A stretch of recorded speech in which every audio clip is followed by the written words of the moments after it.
नमस्कार, स्वागत है आप सभी का अपने YouTube चैनल साइंस विद ज्ञान सागर में। आज हम लोग क्लास 10 बिहार बोर्ड जो 2024 से 25 का एग्जाम होने वाला है, परीक्षा होने वाला है, इसके बारे में हम लोग वस्तुनिष्ठ प्रश्न के बारे में चर्चा करेंगे।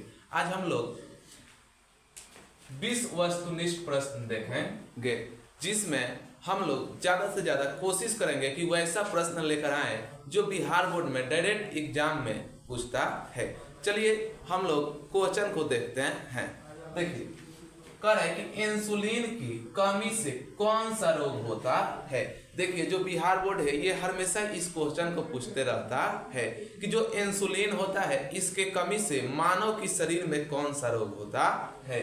तो रोग की बात करें तो मधुमेह होता है, जिसको देहाती भाषा में आम तौर पे चिनिया रोग कहते हैं, शुगर जिसको बोला जाता है। चलिए, दूसरा कह रहा है कि मानव का जो हृदय होता है इसमें कोष्ठों की संख्या कितनी होती है। तो जो मानव की हृदय होता है इसमें कोष्ठ की संख्या 4 होता है।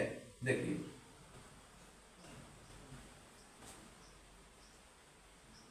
One two three four, right atrium, left atrium, sorry,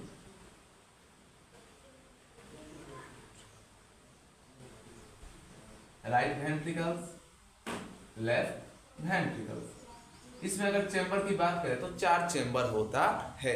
अच्छा, इसमें बताओ इसमें लेयर कितना होता है। जो मानव का हृदय होता है इसमें लेयर कितना होता है, कमेंट में बताना है। चलिए, इसका कह रहा है तीसरा कि कौन सा पदार्थ लाल लिटमस को नीला कर देता है। तो वे क्षार होता है। अगर कोई पदार्थ है वे लाल लिटमस को नीला कर देता है तो उसको हम लोग क्षार कहते हैं। इसका चौथा क्वेश्चन देखिए, कह रहा है कि हमारा शरीर किस पीएच परास के बीच कार्य करता है। कितना होता है जी, 7.0 से 7.8 के बीच में जो मेरा शरीर होता है ये कार्य करता है।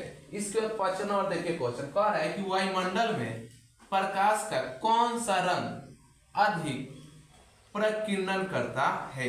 तो बात करें कि सबसे अधिक कौन सा रंग का प्रकीर्णन ज्यादा होता है तो वह नीला होता है।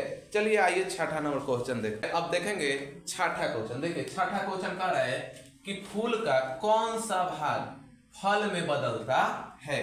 तो देखिए, फूल का जो अंडाशय भाग होता है यही आगे चलकर जब विकसित होता है तो फल के रूप में चेंज हो जाता है। इसके बाद 7वां क्वेश्चन कर रहा है कि मेंडल ने अपने प्रयोग के लिए किस पौधे का चयन किया। देखिए, ये जो क्वेश्चन है बार बार पूछते रहता है बिहार बोर्ड। तो किस पौधे का चयन किए थे, मटर के पौधे का चयन किए थे। इसका देखिए 8वां कह रहा है क्वेश्चन कि पौधे में जनन अंग कहाँ पाए जाते हैं। तो जो पौधे का जो पुष्प भाग होता है वहीं पे जनन अंग पाया जाता है। तो आंसर इसका क्या होगा, पुष्प होगा। इसके बाद देखिए 9वां क्वेश्चन कह रहा है 9 नंबर कि मनुष्य के शरीर की सबसे बड़ी ग्रंथि कौन सी होती है। तो जो यकृत होता है जिसको इंग्लिश में लीवर कहते हैं, लीवर, ये मनुष्य की शरीर की सबसे बड़ी ग्रंथि होता है। इसका देखिए 10 नंबर क्वेश्चन, ये भी जो क्वेश्चन है क्या करता है बार बार बिहार बोर्ड पूछते रहता है। कह रहे कि जिन शब्द किसने प्रस्तुत किया था। तो जो हैंसन साहब थे इन्होंने जिन शब्द को प्रस्तुत किया था। आइए अब देखते हैं 11 नंबर को। चलिए देखिए, अगला क्वेश्चन अब देखेंगे क्या कह रहा है। कह रहा है कि मानव आहार नाल का सबसे लंबा भाग कौन सा होता है। तो देखिए, ये कहां से, ये जो मानव के जो पाचन तंत्र होता है उसमें ये संबंधित है। मानव की जो पाचन अंग होता है उसमें सबसे अगर बड़े अंग की बात करें कौन सा होता है तो सबसे जो बड़ा होता है वह छोटी आंत होता है। और यही क्या होता है, ये सबसे लंबा भाग भी होता है। दूसरा कह रहा है कि किस जीव में हीमोग्लोबिन नहीं पाया जाता है। देखिए, ये बार बार बिहार बोर्ड पूछते रहता है। क्यों पूछता है, क्योंकि ये ऐसा क्वेश्चन है जिससे बच्चे बार बार फंसते रहते हैं। तो देखिए, जो मक्खी होती है इसमें हीमोग्लोबिन नहीं पाया जाता है।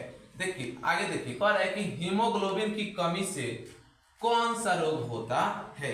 तो जो हीमोग्लोबिन होता है अगर इसकी कमी हो जाता है, यानी हीमोग्लोबिन का मतलब क्या है, आयरन, अगर किसी मानव के शरीर में आयरन यानी कि हीमोग्लोबिन की कमी हो जाता है तो उसके कमी से होने वाला रोग एनीमिया है। जो ये एनीमिया किसके कमी से हो रहा है? हीमोग्लोबिन की कमी से हो रहा है। हीमोग्लोबिन की कमी क्यों हुआ? क्योंकि मानव के शरीर में क्या चीज? आयरन यानी कि लोहा की कमी हुआ, लोहा की कमी के कारण हुआ।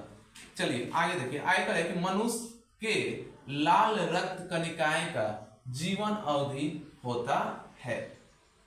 देखिए जी, जो मनुष्य होता है इसमें जो आरबीसी, जिसको क्या बोलते हैं? रेड ब्लड कर्पस्कल यानी लाल रक्त कणिकाएं, अगर इनके जीवन अवधि की बात करें तो 120 दिन का होता है।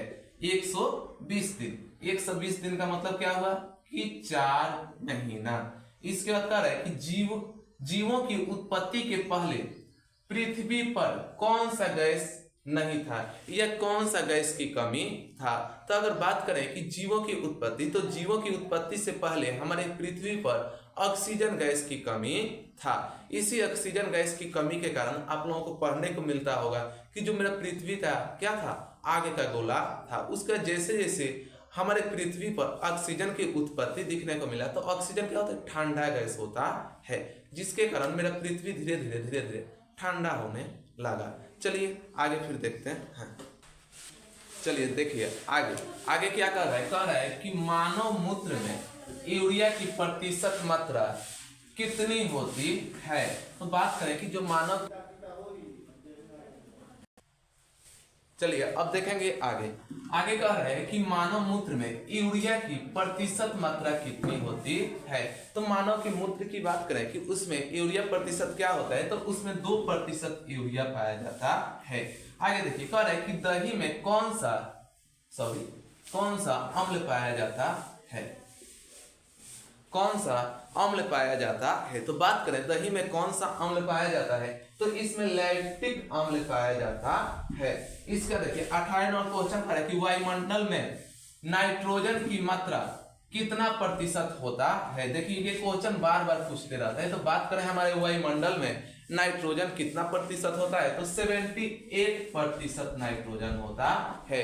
ऑक्सीजन कितना परसेंट होता है? 21% होता है।